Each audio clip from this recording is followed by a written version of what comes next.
Hey everyone, welcome back into the tutorial. In this video I am going to show you how to use Google Map Appliance so you can navigate even you don't have internet access. In this video I will guide step by step process. So let's get started to the video. First of all, open the Google Map application on your smartphone. Make sure that you are connected to the internet for this part only. After opening Google Map application, make sure that you are logged in with your email ID. Now you can see the top right corner your profile. Click on that option. Now you can see the different options are there. In that offline map is there. Click on that. Now select your own map. How much you want. Select that much area. Select the area. How much you consider.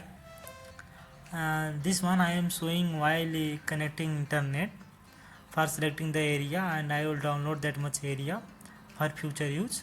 So I will select that much. So I will selecting one area. After selecting the area, click on that download option. After that, click on download now option. Now you can see that your map is downloading. How much you selected that area.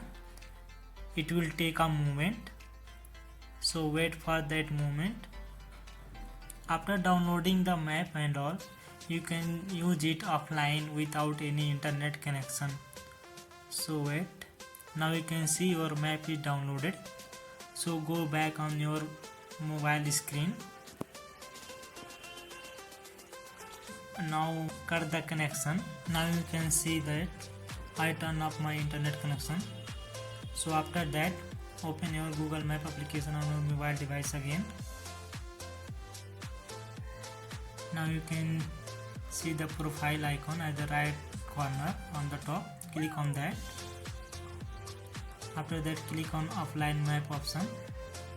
Then select the map which you downloaded previous. Now you can see that how much you selected the area. It's changed into red color. So without internet connection you can use that much area. Now you can see that I am using without using internet connection. So that's it for today. Now you can explore new places without worrying about losing your connection. If you found this video helpful, please don't forget to give it thumbs up and subscribe for more tech tips.